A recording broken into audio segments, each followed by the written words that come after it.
दूध कौन से जानवर का सबसे अच्छा होता है?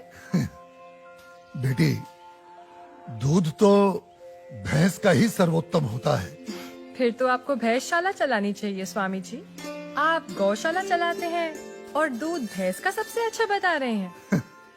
वो इसलिए बेटी, क्योंकि आपने दूध के विषय में पूछा है और दूध भैंस का ही उत्तम होता है।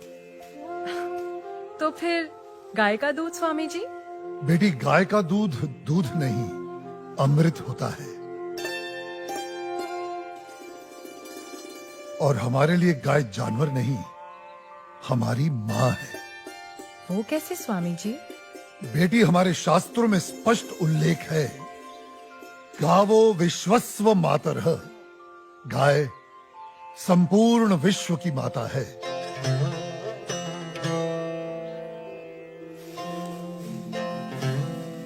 बेटी, गाय ही संसार में एकमात्र ऐसा प्राणी है जिसके अंग अंग से संसार को लाभ प्राप्त होता है। गाय दया, ममता और त्याग की देवी है। गाय लोक मंगल का स्वरूप है। लोक मंगल का स्वरूप है? वो कैसे स्वामी जी?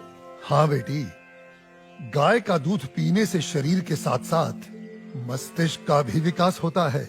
गाय के दूध में 8 प्रकार के प्रोटीन्स, 6 प्रकार के विटामिन्स, अनेकों प्रकार के एमिनो एसिड्स और न जाने कितने प्रकार के दुर्लभ तत्व प्राप्त होते हैं। It's a complete and wholesome food.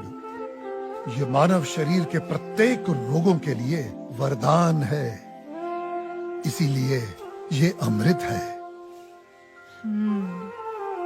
अब तुम गौमूत्र को ही ले लो। गौमूत्र बेटी अद्भुत औषधि है और हमारे आयुर्वेद में तो कई सारी जीवन रक्षक दवाएं गौमूत्र को केंद्रित करके ही बनाई जाती हैं। अच्छा। क्या आपको पता है, अमेरिका अपनी दवाइयां बनाने के लिए काऊ यूरिन इंडिया से ही इंपोर्ट करता है। रियली? अब आओ गोबर पर। काऊ डंग, जिसका अज्ञानी लोग बहुत मजाक उड़ाते हैं, वही गोबर ईंधन और खाद यानी कोल और मैन्योर का काम करता है। It's a natural fuel and fertiliser. आपको पता है बेटी, गांव के कच्चे घरों की दीवारों पर गोबर लेपने से उन पर सूर्य की सख्त और विषाक्त किरणों का असर ही नहीं होता। ओह। बेटी, हमारे शास्त्रों में कहा गया है कि गाय के खुरों से उड़ी धूल यानी गोधूली अपने मस्तक पर लगाना तमाम तीर्थों में स्नान करने के बराबर है।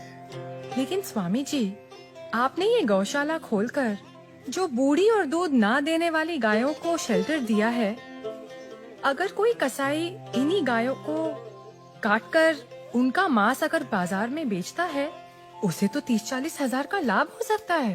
लेकिन आपने तो इन बूढ़ी गायों को शरण देकर उसके पेट पर तो लात मार दी है। उस बेचारे का तो रोजगार छीन गया है स्वामी जी।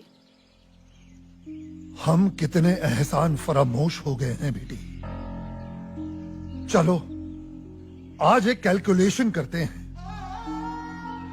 एक गाय 20 से 25 साल जीती है। वो अपने जीवन काल में 15 साल हर रोज 15 से 20 लीटर दूध देती है।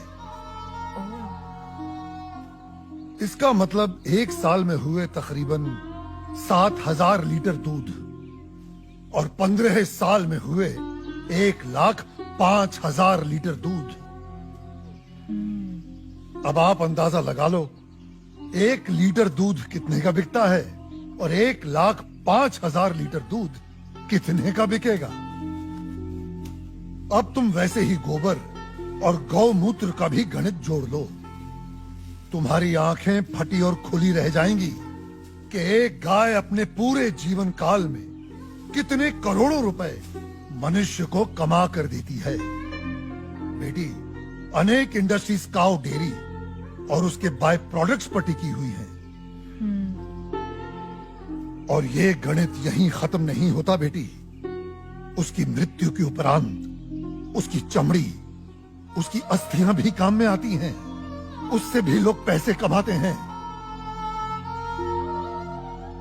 आप 30-40 हजार रुपयों की खातिर उस ममता की मूर्त को जीवित काट कर व्यापार करने की बात कर रही हो, उसे खाने की बात कर रही हो।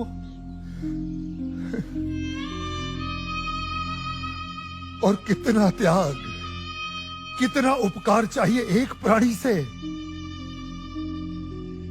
जिस मां ने अपने जीवन काल में हमें इतना धन दिया हो, हमारी सेवा की हो, उसके वृद्ध हो जाने पर, उसके बीमार हो जाने पर हम उसका त्याग कर दें, उसे अबैंडन कर दें? धिक्कार है ऐसी सोच को। बेटी अपनी मां के वृद्ध हो जाने पर उसे बेचा नहीं जाता, उसे काटा नहीं जाता, उसकी सेवा की जाती है। मैं आपकी बात से सहमत हूँ स्वामी जी, लेकिन आपका पॉइंट ऑफ व्यू प्रेजुडिस भी तो हो सकता है, क्योंकि आप एक हिंदू हैं। ओ मैडम जी, आप बिल्कुल गलत बोल रही हैं। मैं एक मुसलमान हूँ और मेरा नाम इस्लाम मुन्ना शेख है और मैं इस आश्रम का ग्वाला हूँ।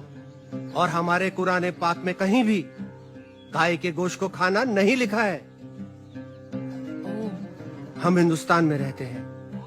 अगर गाय हिंदुओं की माँ है तो गाय हमारी भी माँ है।